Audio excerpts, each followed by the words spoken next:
En 1447, 34 ans avant la conquête espagnole, eut lieu à Mexico la dédicace du Teocalli, ou temple du dieu de la guerre, par Ahuitzotl, roi du Mexique. Jamais dans aucun pays si épouvantable boucherie n'avait eu lieu pour honorer la divinité. Les historiens indigènes, qu'on ne peut accuser ni d'ignorance ni de partialité en cette occasion, portent à 80 000.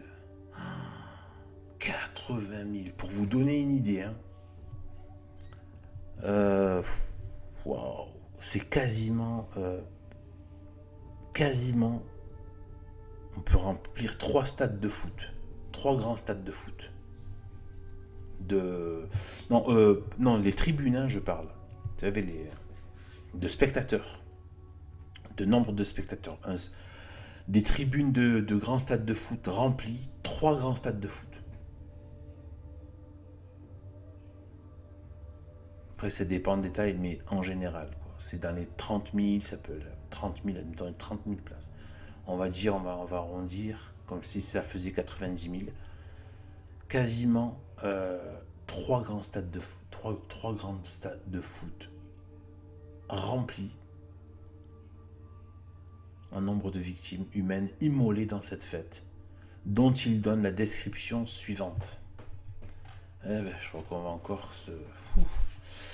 Le roi et les sacrificateurs montèrent sur la plateforme du temple. Le monarque mexicain se plaça à côté de la pierre des sacrifices, sur un siège orné de peintures effrayantes. Au signal donné par une musique infernale, les captifs commencèrent à monter les degrés du Teocalli. Ils étaient couverts d'habits de fête et avaient la tête ornée de plumes. À mesure qu'ils arrivaient au sommet, 4 ministres du temple, le visage barbouillé de noir et les mains teintes en rouge, image vivante du démon. Je fais encore une petite parenthèse là. Vous avez vu quand je vous parle dans mes vidéos du rouge et du noir, qui est utilisé et qui est une véritable manifestation du démon qui est agissant. Vous voyez, c'est le rouge et le noir. Donc j'ai dit, bon, notamment, je sais pas si donc tout ce qui est le communisme et les anarchistes sont dans le rouge et le noir. Donc ils sont clairement, donc tout ce qui est les antifas, tout ça, sont clairement sous action démoniaque. Et de toute façon, vous les voyez, ça se voit. Ils s'habillent beaucoup en noir et il y a les drapeaux rouges et noirs. Et ils ont des comportements très obscènes, odieux et destructeurs et malsains et très mauvais. Mais c'est pas que ça. Après, il y a la magie, la voyance. J'ai fait toute une vidéo là-dessus. Maintenant, même les tatouages, maintenant, les tatouages, c'est catastrophique. Or, les couleurs dominantes sont le rouge et le noir aussi. Donc, on voit vraiment il y en a d'autres, hein, j'ai fait une vidéo là-dessus. Vous allez voir sur le tatouage, notamment. Et voilà, donc là, vraiment, c'est une des marques, hein, le rouge et le noir. Voilà, le communisme, etc. Le socialisme, voilà, le rouge et le noir. Souvent, vous avez vu les journaux comme Charlie Hebdo, tout ça, c'est le rouge et le noir à la dominante. Vous voyez, tout ce qui va être démoniaque et satanique, agissant vraiment, quand c'est vraiment la partie sale, quoi, la partie odieuse, la partie où le moment où le démon, comment dire, se déchaîne à gueule apparente. Voilà, s'il ne se cache plus, il montre sa sale gueule en fait, mais dans les faits, pas juste une sale gueule, c'est juste des actes, des actes sales et mauvais, etc. Donc là, quand il est débraillé et débridé complètement, il est en action avérée. Alors là, il est en rouge, c'est le rouge et le noir, l'association du rouge et du noir. Bien sûr, c'est pas que le rouge, que le noir, c'est l'association des deux qui donne ça. Donc, voilà, image vivante du démon, c'est terrible. Il écrit tellement bien, Monseigneur Gaume, c'est tellement agréable, c'est tellement... Il a une belle plume tout en restant scientifique, mais en même temps littéraire. C'est magnifique. Saisissait la victime et l'étendait sur la pierre au pied du trône royal. Le roi se prosternait en se tournant successivement vers les 4 points cardinaux. Ah, pétard. Parodie du signe de la croix.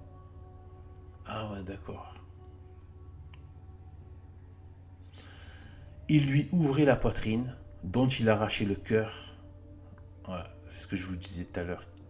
Qu'il présentait palpitant au même côté, donc les 4 points cardinaux, et le remettait ensuite au sacrificateur.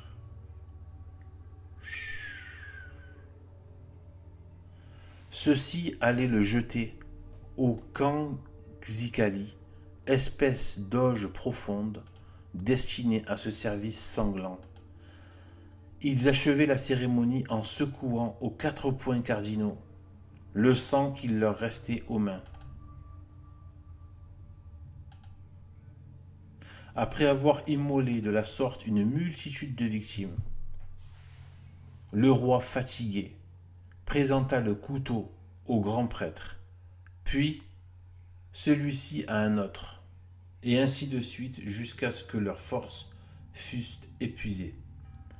D'après les souvenirs du temps, le sang coulait le long des degrés du temple, comme l'eau durant les averses orageuses de l'hiver.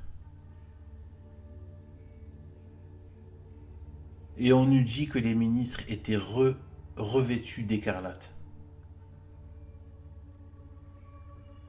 Cette épouvantable hécatombe dura 4 jours. Elle avait lieu à la même heure et avec le même cérémonial dans les principaux temples de la ville, et les plus grands seigneurs de la cour y remplissaient avec les prêtres les mêmes fonctions que à Huitzold au sanctuaire du dieu de la guerre. Les rois tributaires et les grands qui avaient assisté au sacrifice voulurent l'imiter dans la dédicace de quelques temples. Le sang humain ne fut pas épargné. Un auteur mexicain, Ixtlil Xochitle, c'est imprononçable, estime à plus de 100 000 le nombre des victimes qu'on immola cette année. 100 000. Le fleuve de sang humain, qui dans certaines circonstances devenait un grand lac, ne cessait jamais de couler. Comme les Grecs, les Romains, les Gaulois et autres peuples de l'Antiquité, les Mexicains avaient aussi leur Targélie. Au milieu d'une épaisse forêt se trouvait le souterrain consacré à Pétéla, prince des temps antiques. Sous ces sombres voûtes, le voyageur contempla avec stupeur la bouche béante d'un abîme sans fond, où se précipitent en mugissant les eaux d'une rivière. C'est là que dans les moments d'épreuve, on amenait en pompe les esclaves ou les prisonniers captivés à cette intention. On les couvrait de fleurs et de riches vêtements et on les précipitait dans l'abîme au milieu des nuages d'encens qu'on envoyait à l'idole.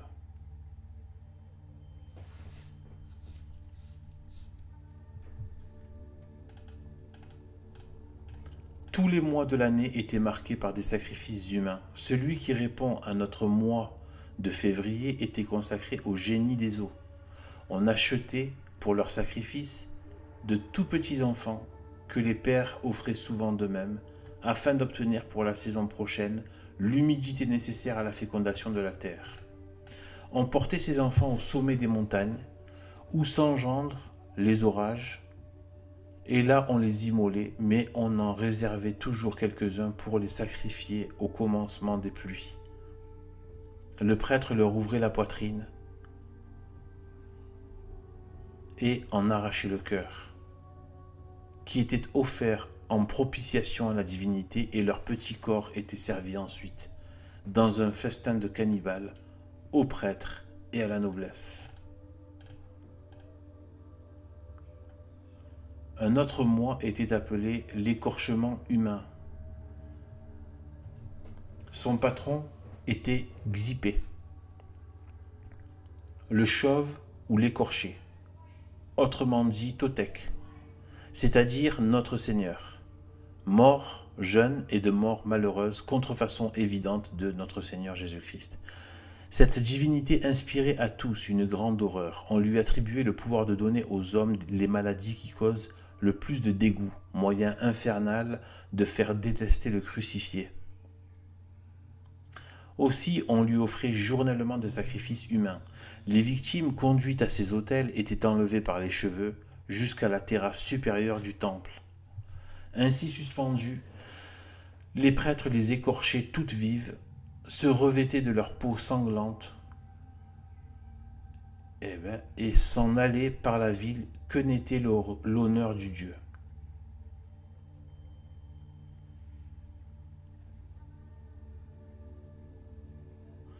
Ceux qui les présentaient étaient tenus de jeûner durant 20 jours à l'avance, après quoi ils se régalaient d'une partie de leur chair.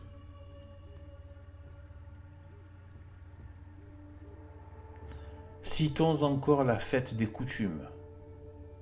Au royaume de Dahomey, dans l'Afrique occidentale.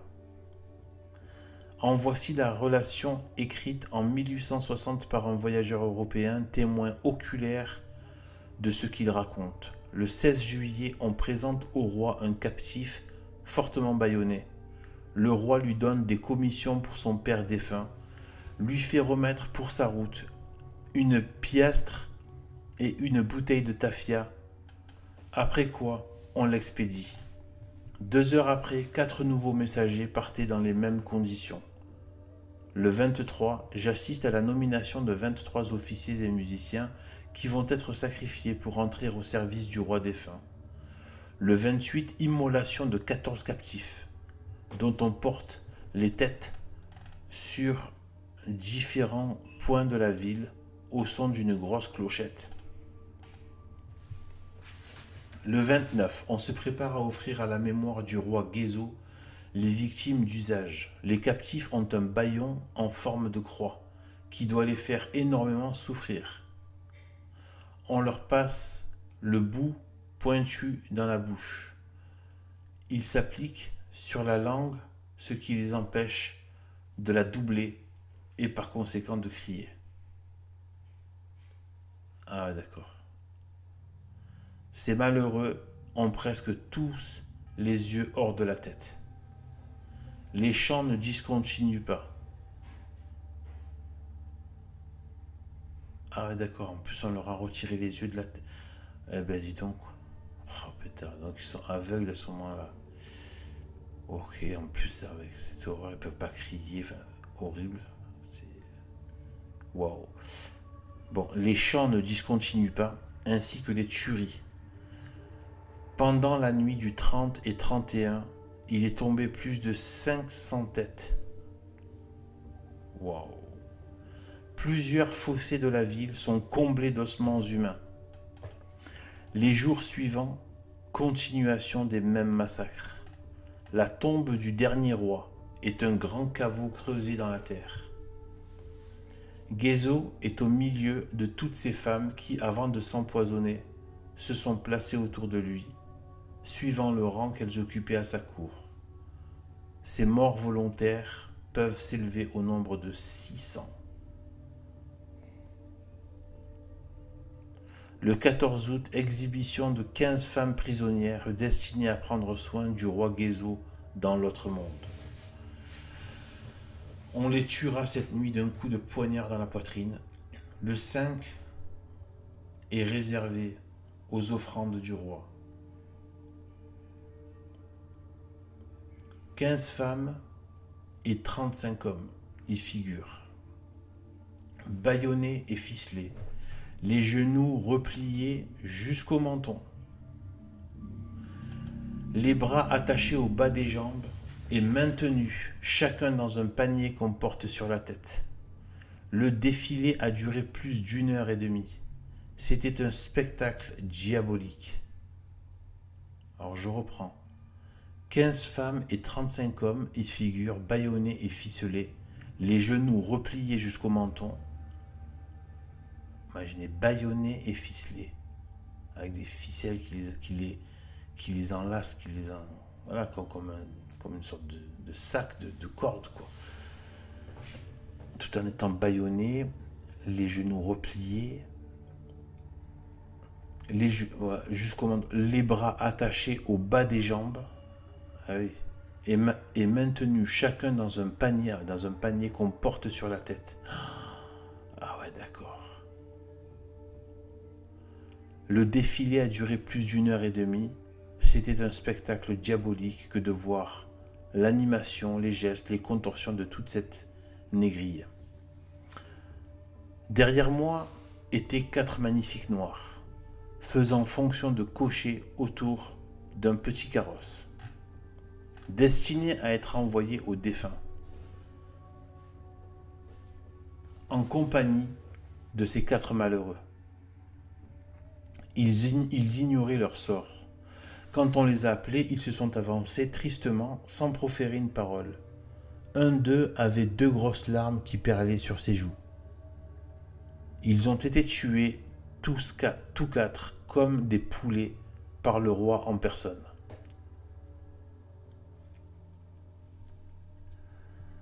Après l'immolation, le roi est monté sur une estrade, a allumé sa pipe et donné le signal du sacrifice général.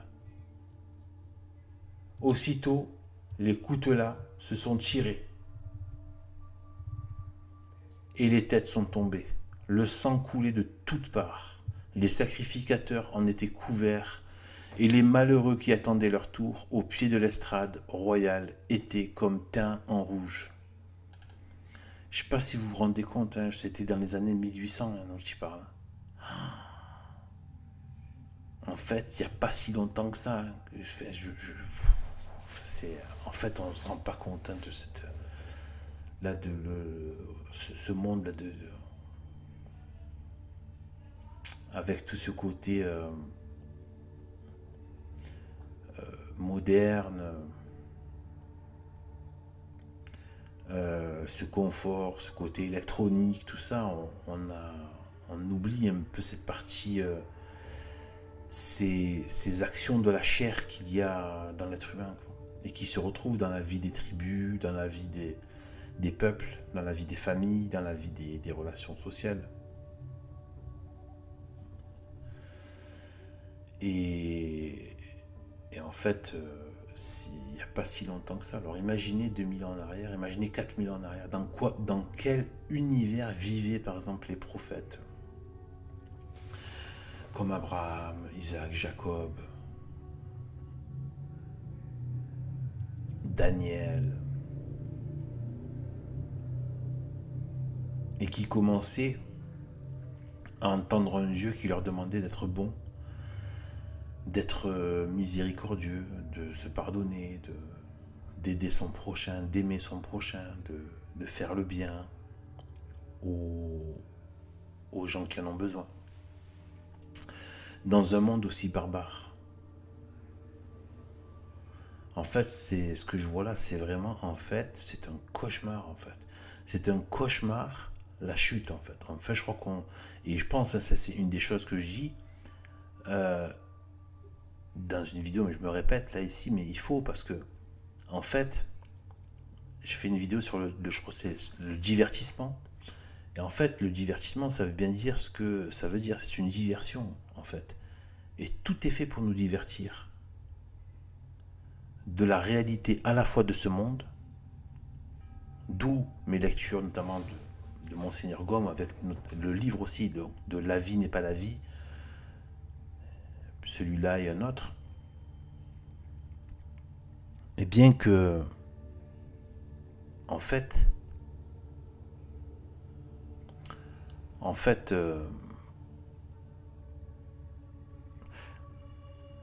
cet endroit dans lequel on vit n'est pas bon. Alors je sais que ça ressemble un peu à l'eau ça mouille, le feu ça brûle. Alors, ce monde n'est vraiment pas bon en fait, en vérité, mais sans être affreux, insupportable. On sait bien qu'ici on est dans une phase intermédiaire. Donc, étant donné qu'il y a l'épreuve de la vie, on n'est pas forcément jeté en enfer. Dieu n'a pas du tout envie d'envoyer aucune âme en enfer, bien évidemment. C'est Satan qui veut envoyer les âmes en enfer. Mais bon, par rapport à la justice de Dieu, les âmes choisissent leur camp. Mais les âmes ne vont pas... Enfin, je veux dire, elles ont une carte à jouer. Donc, il faut forcément qu'elles soient dans une situation où elles peuvent gagner le ciel. Et où elles peuvent le perdre. Du coup, entre guillemets, gagner l'enfer, perdre le ciel, ou gagner le ciel et perdre, heureusement, l'enfer. Donc on est bien dans une zone intermédiaire d'épreuve. Et en fait, moi je vais jusqu'au... Il faudra que je fasse une vidéo sur le travail, tout ça, le carriérisme, l'arrivisme, tout ça. En fait, tout ça, c'est des diversions. L'argent, les projets... les vanités sociales, les divertissements, les loisirs, se sculpter un corps, c'est ce côté bodybuilding, tout ça, là. Les séries télé, même la luxure, même s'il y a aussi la pulsion, bien évidemment, de la chair, mais quelque part, c'est aussi, il y a beaucoup de divertissement qui se fait autour de l'appétit sexuel. Directement ou indirectement. Voilà, quasiment tout est fait pour détourner. En fait, c'est pas normal qu'on se lève le matin et qu'on se pose pas la question de savoir si on va aller en enfer, si on est bien, si on est en bon état pour se présenter devant Dieu. Puisque c'est à chaque instant qu'on est susceptible. On se laisse prendre par ces diversions de la vie. Et en fait, voilà.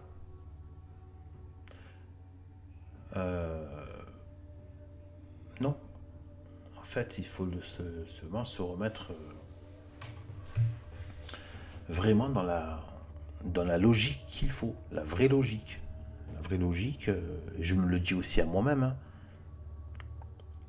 Et je renvoie aussi au livre que je viens de citer, donc le livre La vie n'est pas la vie, que je mets petit à petit là sur internet, de Monseigneur Gaume toujours, et qui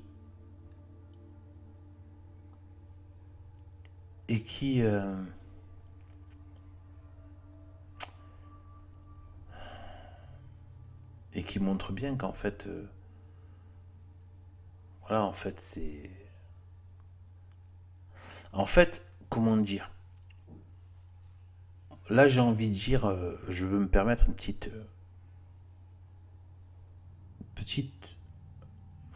façon de voir les choses, d'exprimer, en m'appuyant sur, bien évidemment, un des plus grands, pour moi c'est un des plus grands conseils de vie, ou sagesse, qui dans cette phrase toute simple que tout le monde connaît, et pourtant, qu'est-ce qu'elle recèle de sagesse? On reconnaît un arbre à ses fruits.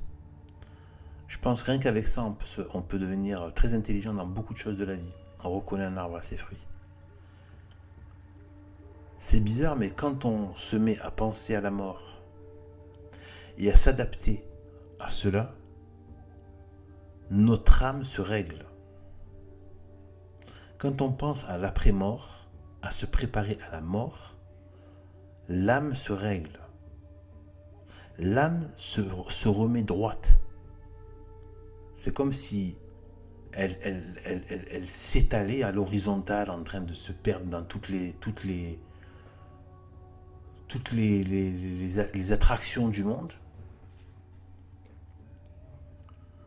Et en fait, elle se met droite. Mais droite dans tous les sens, pas que verticale, dans tous les sens. Et en fait, elle se redresse. C'est quand même bizarre. Hein? Donc on reconnaît un arbre à ses fruits.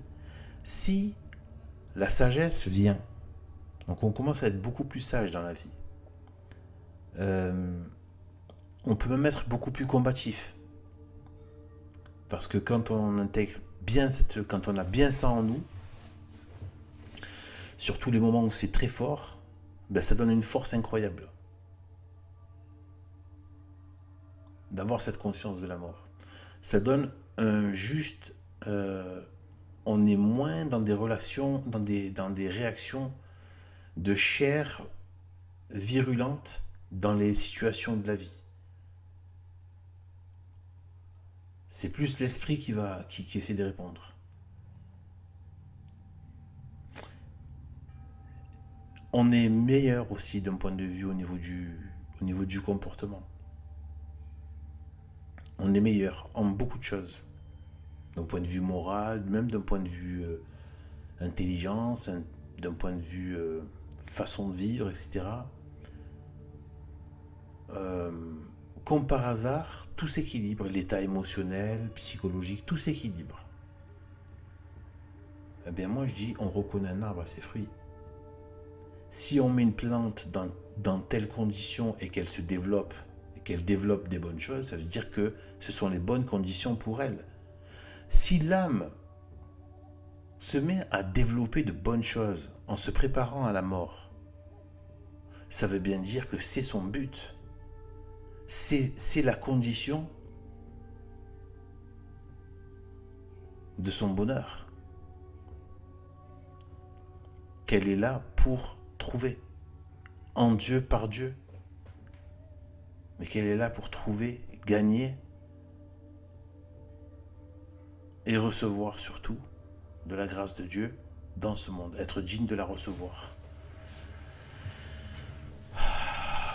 Mon Dieu. Voilà. Alors je continue. C'est quand même un assez long chapitre, hein, je trouve. On va voir si ça dure encore longtemps.